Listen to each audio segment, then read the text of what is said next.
Hello students, your most welcome to my channel. आज हम discuss करेंगे यूपी बोर्ड 10th क्लास के अंतर्गत प्रोज का जो पहला लेसन है द एन्चेंटेड पूल, जिसे कि सी राजगोपालाचारी जी ने लिखा है। तो इसमें सी राजगोपालाचारी जी ने पांडवों के वनवास के समय की बात को रखा है। तो आइए बिना समय गंवाए शुरू करते हैं। Yudhishthira waited for his brothers in anxiety and thirst. Yudhishthira waited यानी युधिष्ठिर ने प्रतीक्षा की, फॉर हिज ब्रदर्स अपने भाइयों के लिए, in anxiety and thirst, in anxiety यानी चिंता, एंड थर्स्ट और प्यास। युधिष्ठिर ने चिंता और प्यास से अपने भाइयों की प्रतीक्षा की। युधिष्ठिर को प्यास भी लगी थी और चूंकि प्यास के लिए वो पहले से ही अपने भाइयों को भेज चुका था, तो भाई रिटर्न नहीं हुए थे, इसकी उन्हें चिंता थी। तो कहते can they have been subjected to a curse और are they still wandering about in the forest in search of water. Can they have been subjected, can क्या, दे हैव बीन यानी वो हो सकते हैं, सब्जेक्टेड यानी कि शिकार, टू अ कर्स एक अभिशाप के, क्या वो एक अभिशाप का शिकार हो सकते हैं। आर अथवा आर दे स्टिल वॉन्डरिंग वो अभी भी घूम रहे हैं, अबाउट इन द फॉरेस्ट जंगल में, इन सर्च ऑफ वाटर पानी की तलाश में, अथवा क्या वो अभी भी पानी की तलाश में जंगल में इधर उधर भटक रहे हैं या घूम रहे हैं। कैन दे हैव फेंटेड क्या वो बेहोश हो चुके हैं, क्या वो can they have fainted, fainted means होता बेहोश होना, क्या वो बेहोश हो चुके हैं। और डेड ऑफ थर्स्ट अथवा प्यास से मर चुके हैं, क्या वो बेहोश हो चुके हैं अथवा प्यास से मर चुके हैं। Unable to bear these thoughts, unable यानी असमर्थ होकर के, to bear these thoughts, bear means होता है सहन करना, दीज मीन्स इन, थाट्स मीन विचारों को, यानी इन विचारों से परेशान होकर के। अनेबल टू बियर यानी सहन करने में असमर्थ होकर के, अर्थात परेशान होकर के, टू बियर सहन करने में, दीज थाट्स इन विचारों को, इन विचारों को सहन करने में असमर्थ होकर के, एंड ड्रिवन बाई और व्याकुल होकर के, by an overpowering thirst अत्यधिक प्यास, ओवर पावरिंग यानी जोरदार या अत्यधिक, थर्स्ट मीन्स होता है प्यास, अथवा अत्यधिक प्यास से यानी अत्यधिक प्यास से व्याकुल होकर के और इन विचारों को सहन करने में असमर्थ होकर के। He gave up waiting, he gave up waiting उसने, गेव अप माने होता त्याग देना, छोड़ देना, वेटिंग मीन्स होता प्रतीक्षा करना, उन्होंने प्रतीक्षा करना त्याग दिया। एंड स्टार्टेड आउट और क्या करें, निकल चुके, निकल पड़े, एंड स्टार्टेड आउट और निकल पड़े, टू लुक पर खोज के लिए, सर्च के लिए, हिज ब्रदर्स अपने भाइयों की, एंड द पूल और तालाब की, हॉपिंग आशा करते हुए, दैट कि ही माइट फाइंड देम वो उन्हें पालेगा। तो उन्होंने युधिष्ठिर जी ने इन विचारों को सहन करने में जब उनमें असमर्थता हुई और अत्यधिक प्यास से व्याकुल होकर के उन्होंने क्या किया, प्रतीक्षा करना त्याग दिया, वेटिंग मीन्स प्रतीक्षा करना यानी त्याग दिया, एंड स्टार्टेड आउट और निकल पड़े, to look for his brothers अपने भाइयों की खोज के लिए, एंड द पूल और तालाब की खोज के लिए, हॉपिंग आशा करते हुए, that he might find them कि वो उन्हें शीघ्र पा जाएंगे। तो यानी कि इस आशा में निकल पड़े कि उनके भाई और तालाब शीघ्र ही उन्हें मिल जाएगा। Yudhishthira proceeded in the direction his brothers had taken and kept on walking through tracks full of wild bear and spotted deers and big forest birds till he came upon a beautiful green meadow. तो युधिष्ठिरा यानी कि Yudhishthir proceeded आगे बढ़े, Yudhishthira proceeded यानी युधिष्ठिर आगे बढ़े, proceeded माने होता आगे बढ़ना, इन द डायरेक्शन दिशा में, उसी दिशा में आगे बढ़े, हिज ब्रदर्स, हिज ब्रदर्स उनके भाई, हैड टेकन यानी गए हुए थे, जिस दिशा में उनके भाई गए थे युधिष्ठिर उसी दिशा में आगे बढ़े, यानी युधिष्ठिरा प्रोसीडेड, युधिष्ठिर बढ़े इन द डायरेक्शन उसी दिशा में, हिज ब्रदर्स हैड टेकन जिसमें कि उनके भाई गए हुए थे, युधिष्ठिर उसी दिशा में आगे बढ़े जिनमें उनके भाई गए हुए थे। एंड केप्ट, और एंड मीन्स और, केप्ट वॉकिंग घूमते रहे, टहलते रहे, थ्रू ट्रैक्ट्स, ट्रैक्ट्स मीन्स होता है रास्ता या मार्ग, यानी उसी मार्ग में से होकर के घूमते रहे या टहलते रहे, जो full of build, full means भरे थे, ऑफ बिल्ड बियर जंगली भालुओं से, बिल्ड का मतलब होता है जंगली, बियर माने होता है भालू, जो जंगली भालुओं से भरे थे। एंड स्पॉटेड डियर्स, स्पॉटेड का मतलब होता है चितकबला या चित्तीदार, डियर मीन्स होता है हिरण। एंड बिग फॉरेस्ट बर्ड्स, और बड़े बड़े जंगली जो पक्षी थे। तो युधिष्ठिर जी उसी रास्ते में घूमते टहलते रहे जो बड़े बड़े, जो कि जंगली भालुओं से और चितकबले हिरण से या चित्तीदार हिरण से और बड़े बड़े जंगली पक्षियों से भरा पड़ा था। Till he came upon a beautiful green मीडो, till जब तक कि ही केम वो आए या वो पहुँचे, ए ब्यूटीफुल एक सुंदर से, ग्रीन मीडो हरे चरागाह, यानी जब तक कि वे एक हरे सुंदर चरागाह के मैदान पर पहुँचे। अराउंड माने जो चारों ओर था, ए पूल ऑफ क्लीन वाटर एक स्वच्छ पानी के तालाब के, यानी जो एक स्वच्छ पानी के तालाब के चारों ओर फैला हरा और सुंदर घास का मैदान था, जब तक कि वहाँ पर नहीं आया तब तक कि युधिष्ठिर घूमता रहा। आगे, बट व्हेन ही सा हिज ब्रदर्स लेइंग, बट लेकिन व्हेन जब ही सा उसने देखा हिज ब्रदर्स अपने भाइयों को, लेइंग माने पड़े हुए, लेइंग माने पड़े हुए, देर माने वहाँ, like flag poles, flag poles का मतलब होता है झंडे का डंडा, या निढाल भी कह सकते हैं, निढाल। लेकिन जब उसने अपने भाइयों को वहाँ निढाल पड़े देखा, अर्थात मरे हुए पड़े देखा, लेकिन जब उसने अपने भाइयों को वहाँ मरे हुए पड़े देखा तो क्या हुआ, अनेबल टू रिस्ट्रेन, रिस्ट्रेन का मतलब होता है रोकना, बर्दाश्त करना, अनेबल असमर्थ होकर के, टू रिस्ट्रेन रोकने में, हिज ग्रीफ अपने कष्ट को, अपने कष्ट को रोकने में असफल होकर के, ही लिफ्टेड हिज वॉइस उसने अपनी आवाज़ उठाई, एंड वेप्ट और रोने लगा, उसने अपनी आवाज़ उठाई और रोने लगा, यानी इस कष्ट को जब नहीं सहन कर सका, देखा उसके सभी भाई मरे पड़े थे तो ज़ोर ज़ोर से रोने लगा, चिल्लाने लगा। आइए देखते हैं अगला passage. He touched the faces of Bhima and Arjuna as they lay so still and silent and mown. He touched उसने छुआ, द फेसेस चेहरे, आप भीमा एंड अर्जुना भीम और अर्जुन के, एज जैसा कि, दे ले वो पड़े थे, सो स्टिल इतना शांत, एंड साइलेंट और बेजान, एंड मॉन्ड और दुखी, जैसा कि वो उनके जो भाई थे वो सभी बेजान और दुखी पड़े हुए थे, मरे हुए पड़े थे वहाँ। तो उन्होंने ही touched the faces of Bhima and arjuna, यानी उन्होंने भीम और अर्जुन के चेहरे को छुआ, एज दे ले जैसा कि वो पड़े हुए थे, सो स्टिल एंड साइलेंट वहाँ पर बिल्कुल बेजान और शांत पड़े हुए थे, एंड मॉर्न और दुखी, यानी लगता था कि दुख के कारण उनकी मृत्यु हुई है। तो युधिष्ठिर जी ने कहा, was this to be the end of all our hopes, was this to be the end, क्या यही सब कुछ अंत था, ऑफ ऑल आवर ओप्स हमारी सभी प्रतिज्ञाओं का, क्या हमारी सभी प्रतिज्ञाओं का यही अंत था।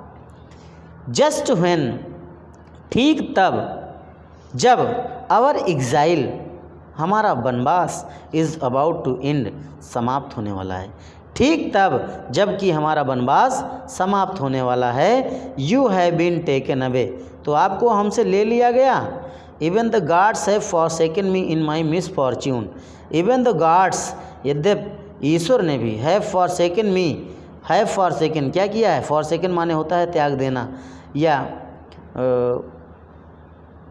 तंग करना। शायद भगवान ने इसी समय में, यानी इवन द गॉड्स, शायद भगवान ने भी,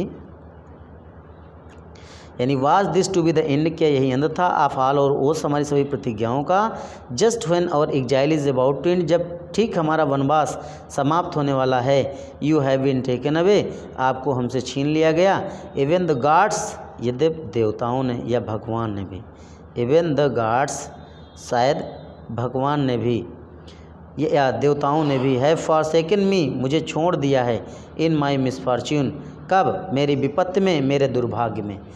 शायद देवी देवताओं ने या ईश्वर ने भी मुझे मेरे दुर्भाग्य में अकेला छोड़ दिया है, अर्थात ईश्वर ने भी मेरा साथ छोड़ दिया है। As he looked at their mighty limbs, as जैसे, ही लुक्ड उसने देखा, ही लुक्ड उसने देखा, एट देयर माइटी लिम्स उनके शक्तिशाली अंगों की तरफ, जैसे ही उसने उनके शक्तिशाली अंगों की तरफ देखा, नाउ सो हेल्पलेस, इतना असहाय हो गया, नाउ यानी अब, सो हेल्पलेस इतना असहाय हो गया, ही सैडली ओंडर्ड, ही सैडली वो दुखी हो करके, ओंडर्ड आश्चर्य करने लगा या आश्चर्य में सोचने लगा, who could have been powerful enough, who means कौन, could have been powerful enough यानी कौन इतना शक्तिशाली होगा, who could have been powerful enough कौन इतना शक्तिशाली होगा, टू किल देम उन्हें मारने के लिए, अर्थात इतना कौन शक्तिशाली होगा जिसने मेरे भाइयों को मार दिया। जैसे ही, पुनः देखेंगे, एज ही लुक्ड जैसे उसने देखा, एट देयर माइटी लिम्स उनके शक्तिशाली अंगों की तरफ, नाउ सो हेल्पलेस अब वो इतना असहाय दिखने लगा, ही सैडली वंडर्ड कि उसने दुख में क्या किया, दुखी होकर के सोचने लगा कि who could have been powerful enough कि कौन इतना शक्तिशाली होगा जिसने टू किल देम क्या किया, उनको मार दिया, यानी उसके भाइयों को मार दिया। Then he too descended into the pool, then तब, देन का मतलब तब, ही टू या इसके बाद, ही माने वो, टू माने भी, इसके बाद वो भी, डिसेंडेड इनटू पूल, डिसेंडेड माने उतरा, इनटू पूल मीन तालाब में, इसके बाद वो भी तालाब में उतरा, इसके बाद वो भी तालाब में उतरा। ड्रान टू द वाटर यानी पानी पीने के लिए, by an overpowering thirst अत्यधिक प्यास को बुझाने के लिए। देन यानी तब, ही टू डिसेंडेड वो भी उतरा, इनटू पूल तालाब में, ड्रान टू द वाटर यानी पानी लेने के लिए, पानी पीने के लिए, by an overpowering thirst यानी अत्यधिक प्यास को बुझाने के लिए, तब वो भी तालाब में अपनी अत्यधिक प्यास को बुझाने के लिए पानी पीने के लिए उतरा। एट वंस तुरंत, द वॉइस आवाज़, विदाउट फॉर्म बिना अवस्था के, अर्थात एक अदृश्य आवाज़, वार्नड चेतावनी देती सुनाई पड़ी। तुरंत ही उन्हें बिना शरीर के, अर्थात एक अदृश्य जो आवाज़ थी, उसने उन्हें चेतावनी देना शुरू किया। योर ब्रदर्स डेड तुम्हारे भाई मर गए, because they did not heed my words क्योंकि उन्होंने मेरे शब्दों पर ध्यान नहीं दिया। They tried to drink water, they tried उन्होंने प्रयास किया, टू ड्रिंक वाटर पानी पीने का, विदाउट आंसरिंग माई क्वेश्चंस बजाय मेरे प्रश्नों का उत्तर देने, विदाउट का मतलब बजाय, आंसरिंग उत्तर देने के, माई क्वेश्चंस मेरे प्रश्नों का। तो योर ब्रदर्स डेड तुम्हारे भाई मर गए, बिकॉज क्योंकि, दे डिड नॉट हीड उन्होंने ध्यान नहीं दिया, माई वर्ड्स मेरे शब्दों पर, तुम्हारे भाई इसलिए मर गए क्योंकि उन्होंने मेरे शब्दों पर ध्यान नहीं दिया। They try to drink water उन्होंने पानी पीने की कोशिश की, विदाउट आंसरिंग माई क्वेश्चंस बिना मेरे प्रश्नों का जवाब दिए हुए। डू नॉट फॉलो देम उनका अनुसरण न करो, आंसर माई क्वेश्चंस फर्स्ट पहले मेरे प्रश्नों का जवाब दो, एंड देन और तब, यू कैन कैंच तुम बुझा सकते हो, योर थर्स्ट तुम्हारी प्यास, तब तुम तुम्हारी प्यास को बुझा सकते हो, यानी तुम अपनी प्यास को बुझा सकते हो। This pool belongs to me ये तालाब किसका है, मेरा है। दिस पूल ये तालाब बिलोंग्स टू मी किसका है, मेरा है। This pool belongs to me ये तालाब मेरा है। तो इस प्रकार से युधिष्ठिर को जब चेतावनी मिलती है उस अदृश्य आवाज़ के द्वारा, तो क्या होता है, आइए अगले पैराग्राफ में देखते हैं। It did not take Yudhishthira a moment to understand that these could be none other than the words of Yaksha and guessed what had happened to his brothers. तो it did not take Yudhishthira, Yudhishthir को नहीं लगा, a moment, एक भी पल, युधिष्ठिर को ऐसा समझने में, मोमेंट पल टू अंडरस्टैंड समझने में, यानी युधिष्ठिर को ऐसा समझने में एक भी पल का समय नहीं लगा। युधिष्ठिरा यानी it did not take Yudhishthira, Yudhishthir को नहीं लगा, ए मोमेंट, एक पल, टू अंडरस्टैंड समझने में, दैट मीन्स की these could be none other, ये किसी के नहीं हो सकते हैं, किसी दूसरे के नहीं हो सकते हैं। दीज माने ये कुड भी हो सकते थे, नन अदर किसी दूसरे के नहीं, देन द वर्ड्स, देन तुलना में, वर्ड्स माने शब्द, ऑफ यच्छा, यच्छ के।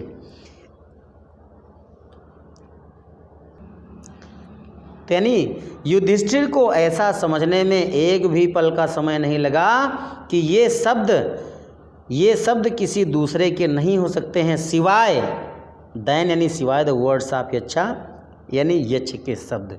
तो युधिष्ठिर को ये समझने में एक भी पल का समय नहीं लगा कि ये शब्द किसी दूसरे के नहीं हो सकते हैं सिवाय यच्छ के। एंड गेस्ड, और अंदाज़ा लगा लिया, व्हाट हैड हैपेंड, जो कुछ घटित हुआ था, यानी उनके भाइयों के साथ जो कुछ भी घटित हुआ था उस बात का उन्होंने अंदाज़ा लगा लिया। It took him no time, उन्हें समय नहीं लगा, टू सी, देखना, खोजना, ए पॉसिबल वे, एक पॉसिबल वे माने होता है संभव मार्ग, यानी उन्हें एक संभव मार्ग खोजने में समय नहीं लगा या खोजने के लिए सोचने में समय नहीं लगा। अब bringing them back to life, यानी उन्हें पुनः जीवित करने के लिए। तो it took him no time, उन्हें समय नहीं लगा, टू अ पॉसिबल वे, एक संभव मार्ग खोजने में, आप bringing them back to life, उन्हें पुनः जीवित करने के लिए। तो यानी युधिष्ठिर जी को अपने भाइयों को पुनर्जीवित करने के लिए उचित मार्ग खोजने के लिए समय नहीं लगा। ही सेड, उन्होंने कहा, टू द बॉडीलेस वॉइस, कैसी आवाज़ से, अदृश्य आवाज़ से। बॉडीलेस का मतलब होता है अदृश्य, वॉइस मीन्स आवाज़। उन्होंने अदृश्य आवाज़ से कहा, क्या कहा, प्लीज़ आस्क योर क्वेश्चंस, कृपया अपने प्रश्न पूछो। द वॉइस, आवाज़ ने, पुट क्वेश्चंस, प्रश्न रखे, रैपिडली, जल्दी जल्दी, वन आफ्टर अनदर, एक के बाद दूसरा। आवाज़ ने जल्दी जल्दी एक के बाद दूसरा करके प्रश्न रखे। प्रश्न क्या था, पहला प्रश्न किया आवाज़ ने, what rescues man in danger, what यानी क्या, रेस्क्यूज बचाता है, मैन मनुष्य को, इन डेंजर संकट में, खतरे में मनुष्य को क्या बचाता है। युधिष्ठिर ने जवाब दिया, करेज यानी कि साहस। दूसरा प्रश्न किया, by the study of science, यानी कौन सा ऐसा विज्ञान है, बाय यानी द्वारा, द स्टडी माने अध्ययन, ऑफ व्हिच साइंस यानी किस विज्ञान के, डज मैन बिकम वाइज, आदमी बुद्धिमान बन जाता है, यानी किस विज्ञान के अध्ययन के द्वारा आदमी विद्वान बन जाता है। युधिष्ठिर ने उत्तर दिया, नॉट बाय स्टडाइंग एनी शास्त्र, यानी किसी शास्त्र का अध्ययन करने के द्वारा नहीं, नॉट माने नहीं, बाय स्टडाइंग एनी शास्त्र, किसी शास्त्र का अध्ययन करके, यानी किसी शास्त्र का अध्ययन करके नहीं, डज मैन बिकम वाइज, आदमी विद्वान बनता है। किसी भी शास्त्र का अध्ययन करके मनुष्य ज्ञानी नहीं बनता है, तो फिर कैसे बनता है। उत्तर दिया कि it is by association, it is by association, ये जो संगति होती है, एसोसिएशन का मतलब होता है संगत, विद द ग्रेट यानी महान लोगों की, इन विजडम ज्ञान में, दैट ही गेट्स विजडम जिससे कि उसे विद्वता मिलती है, यानी विद्वान लोगों की संगति से ज्ञान प्राप्त करके वो विद्वान होता है। ऐसे कह सकते हैं कि it is by association with the great, यानी महान लोगों की संगति का परिणाम है। इन विजडम, बुद्धिमानी के, दैट ही गेट्स विजडम, जिससे कि उसे बुद्धिमानी मिलती है, यानी विद्वान लोगों की संगत करके ही वह विद्वता प्राप्त करता है। द यच्चा आस्क्ड, यच ने पूछा, what is swifter than the wind, what is swifter, क्या स्विफ्ट माने होता है तेज चलने वाला, और स्विफ्टर माने और तेज यानी तीव्र यानी शीघ्रगामी। What is swifter than the wind, हवा से भी ज़्यादा शीघ्रगामी कौन है? युधिष्ठिर ने जवाब दिया, माइंड यानी कि मस्तिष्क, माइंड माने मस्तिष्क। अगला क्वेश्चन किया कि what is more faded than a dried straw, what क्या, इज मीन्स है, मोर फेडेड अधिक मुरझाया हुआ, देन अ ड्राइड स्ट्रा एक सूखे तिनके से भी ज़्यादा, यानी एक सूखे तिनके से भी ज़्यादा मुरझाया हुआ क्या है? तो उत्तर दिया, अ सारो स्टकन हर्ट, सारो दुख से, स्टकन पीड़ित, हर्ट माने हृदय, अर्थात सारो स्टकन दुख से भरा हुआ भी कह सकते हैं। एक दुख से भरा हुआ जो हृदय है वो सूखे तिनके से भी कहीं ज़्यादा मुरझाया हुआ है। फिर अगला क्वेश्चन आया कि व्हाट बिफ्रेंड्स और ट्रेवलर, व्हाट बिफ्रेंड्स कौन मित्र हो जाता है, और ट्रेवलर यात्री का, एक यात्री का मित्र कौन होता है? युधिष्ठिर जी ने जवाब दिया, लर्निंग यानी कि शिक्षा, लर्निंग मीन्स शिक्षा। Who is the friend of one who stays at home, who means कौन, इज मीन्स है, the friend means Mitra, of one उस व्यक्ति का, हु स्टेज एट होम जो घर पे रहता है। तो उत्तर दिया, द वाइफ यानी पत्नी। प्रश्न आया कि उस व्यक्ति का मित्र कौन हो सकता है जो कि घर पे रहता है? तो उत्तर दिया युधिष्ठिर जी ने कि द वाइफ यानी कि पत्नी।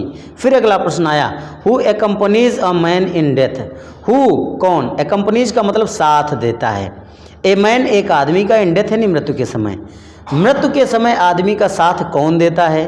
तो युधिष्ठिर ने जवाब दिया, धर्मा यानी धर्म, दैट एलोन जो अकेला, एकम्पनीज साथ देता है, द सोल आत्मा का, इन इट्स सैलिटरी जर्नी इसकी, इन इट्स माने इसकी, सैलिटरी माने एकांत, जर्नी माने यात्रा, आफ्टर माने बाद में, डेथ का मतलब होता है मृत्यु। तो धर्म जो कि अकेला ही आत्मा का साथ देता है, यानी मृत्यु के बाद इसकी एकांत यात्रा में, धर्म जो कि यानी मृत्यु के बाद आत्मा की एकांत यात्रा में इसका साथ देता है। अगला प्रश्न किया, which is the biggest vessel, which क्या, इज मीन्स है द बिगेस्ट वेजल सबसे बड़ा बर्तन, यानी सबसे बड़ा बर्तन क्या है? उत्तर आया, द अर्थ यानी कि पृथ्वी, व्हिच कॉन्टेंस, व्हिच मीन्स जो कि, कॉन्टेंस यानी धारण कर लेती है, व्हिच कॉन्टेंस या जो समेट लेती है, all with in itself, all माने सब कुछ, विद इन इटसेल्फ अपने आप में, पृथ्वी जो सब कुछ अपने आप में समेट लेती है, इज़ द ग्रेटेस्ट वेजल यही सबसे बड़ा जहाज है। पृथ्वी जो सब कुछ अपने आप में समेट लेती है वो सबसे बड़ा जहाज है। अगला क्वेश्चन आया, व्हाट इज हैप्पीनेस, प्रसन्नता क्या है? तो उत्तर दिया, happiness is the result of good conduct, happiness यानी प्रसन्नता, इज मीन्स है द रिजल्ट यानी परिणाम ऑफ गुड कंडक्ट माने अच्छे चरित्र का, प्रसन्नता अच्छे चरित्र का परिणाम है। फिर क्वेश्चन किया कि व्हाट इज दैट, वो क्या है, बाय गिविंग अप जिसे त्याग करके, व्हिच यानी जिसको, बाय गिविंग अप त्याग करके, व्हिच माने जिसे, मैन बिकम्स लव्ड आदमी प्रिय हो जाता है, बाय ऑल माने सबका। तो क्वेश्चन आया कि व्हाट इज दैट, वो क्या है, बाय गिविंग अप व्हिच जिसे त्याग करके, man becomes loved by all आदमी सबका प्रिय हो जाता है, अर्थात आदमी को सबका प्रेम मिलना शुरू हो जाता है। तो उत्तर दिया, प्राइड यानी कि अभिमान, for if man gives up being proud, for if यद्यपि man gives up being proud आदमी घमंडी होना त्याग दे, he will be loved by all वो सबका प्रिय हो जाएगा। तो फिर अगला क्वेश्चन किया, what is the loss which else Joy not सरो, व्हाट इज द लॉस वो कौन सी नुकसान है, वो कौन सा नुकसान है, व्हिच एल्स जॉय जो सुख को बढ़ाता है, एंड नॉट सरो दुख नहीं, यानी वो क्या है, व्हिच इज़ द लॉस यानी वो कौन सा नुकसान है, व्हिच एल्स जॉय नॉट सरो, जो व्हिच एल्स जॉय जो प्रसन्नता की फलीभूत करवाता है यानी जो प्रसन्नता की प्राप्ति करवाता है, नॉट सरो और दुख की नहीं। तो उत्तर दिया एंगर यानी कि नाराजगी। If we give up being angry, यदि हम नाराज होना त्याग दें, इफ़ यदि we being angry, we give up being angry, यदि हम नाराज होना त्याग दें, we will no longer be subject to a sorrow, we will no longer हम ज़्यादा समय के लिए नहीं रहेंगे, सब्जेक्ट यानी शिकार टू सारो दुख का, तो शायद हम दुख का शिकार ज़्यादा समय के लिए नहीं रहेंगे। आज का टॉपिक यहीं तक के।